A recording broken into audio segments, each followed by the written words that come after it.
Assalamualaikum warahmatullahi wabarakatuh. Selamat datang di pembelajaran virtual bahasa Inggris pertama di tahun 2021. Hari ini kita akan mempelajari tentang analytical exposition yang mungkin sudah kalian rangkum di buku kalian masing-masing lewat modul yang terupload di e-learning.smkaturan.sch.id. Nah, yang dimaksud dengan analytical exposition sendiri adalah salah satu jenis teks yang terdapat pada pembelajaran bahasa yang menjelaskan atau memaparkan tentang pendapat atau pandangan kita terhadap sebuah permasalahan. Misalkan dalam bentuk makanan ya, ada yang berpendapat bahwa bakso adalah makanan terenak di Indonesia. Ada yang berpikir bahwa soto adalah makanan terenak di Indonesia. Ada yang berpikir bahwa Indomie adalah rajanya makanan. Nah, pendapat dan alasan ini jika dituangkan dalam sebuah teks, maka muncullah analytical exposition. Possible titles atau judul-judul yang mungkin ada pada saat kita membuat analytical exposition text, misalkan the importance of school uniforms, pentingnya seragam sekolah. Berarti di sini akan memaparkan tentang kenapa sih pakai seragam sekolah itu penting. Communicative purpose atau tujuan komunikatif, kenapa seseorang bisa membuat text analytical exposition? Ada 3 yang umumnya menjadi kunci dari communicative purpose dari analytical exposition. Yang pertama adalah to argue that, untuk berargumen bahwa. Kemudian yang kedua, to persuade the readers that, untuk membujuk pembaca bahwa. Dan yang ketiga adalah to present the author's stand, view, opinion on, untuk memberikan atau memaparkan pandangan penulis, posisi penulis, dan opini penulis terhadap. Struktur dari analytical exposition ini terdiri dari 3. Yang pertama adalah thesis, yang kedua adalah argument, dan yang terakhir adalah reiteration.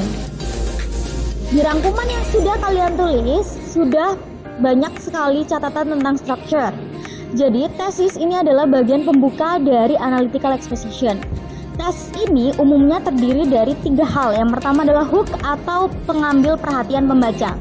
Dan yang kedua adalah background yang merupakan latar belakang kenapa permasalahan yang kalian bahas ini mau dibahas. Dan yang ketiga adalah thesis statement yang merupakan pendapat kalian. Dan pendapat ini merangkum keseluruhan isi teks yang akan kalian bahas. Yang kedua adalah argumen atau alasan. Argumen pada saat kalian memberikan pendapat itu biasanya minimal terdiri dari 3 argumen.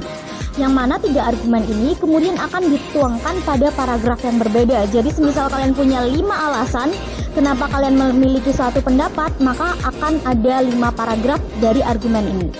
Kemudian yang terakhir adalah reiteration. Reiteration sendiri artinya adalah penjelasan kembali atau penguatan kembali. Artinya di bagian reiteration ini kalian akan merangkum semua argumen yang sudah kalian paparkan di paragraf sebelumnya.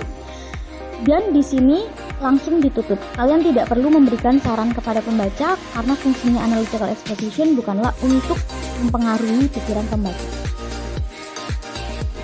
Selanjutnya, unsur kebahasaan dari analytical exposition itu ada 4. Yang pertama adalah simple present tense yang ditandai dengan verb 1 atau verb SES. Kemudian ada causal conjunction, ada internal conjunction yang merupakan tanda hubung untuk menghubungkan antara satu ide dengan ide lain sehingga sebuah paragraf memiliki penyampaian yang lebih terkesan jelas.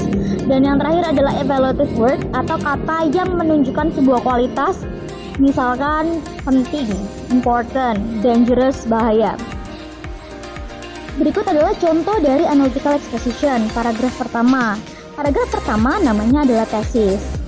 Nah, tesis itu seperti yang saya bilang tadi, biasanya terdiri atas 3 hal. Yang pertama adalah hook, yang kedua adalah background, dan yang ketiga adalah thesis statement. Hook itu tempatnya adalah pada kalimat pertama. Jadi, it is a trend among the schools to give homework to the students. Ini adalah hook, yaitu bagian yang digunakan untuk mencuri perhatian pembaca agar mau membaca keseluruhan isi teks. Selanjutnya background, yang merupakan latar belakang kenapa si penulis memilih untuk mengangkat topik ini.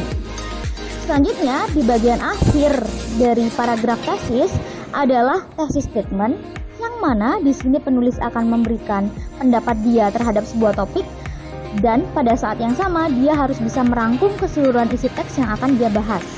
Selanjutnya, bagian argumen.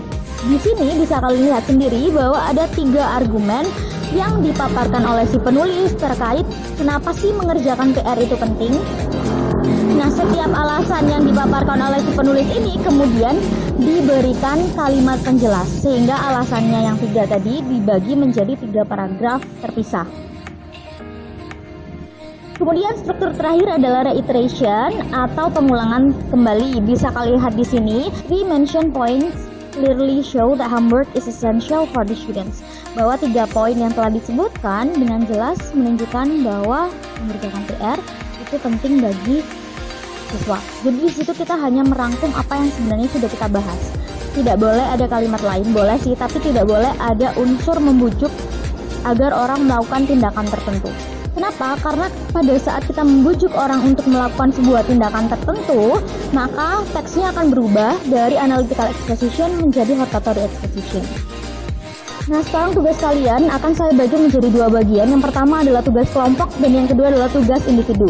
Untuk tugas kelompok, dalam grup berisi 5-6 siswa, buatlah teks analytical exposition menggunakan tema STM Turen adalah sekolah teknik terbaik di Malang.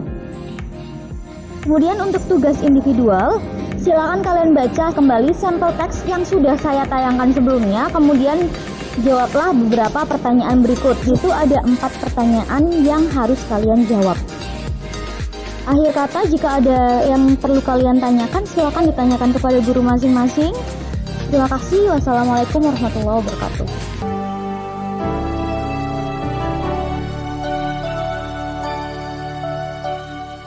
Insya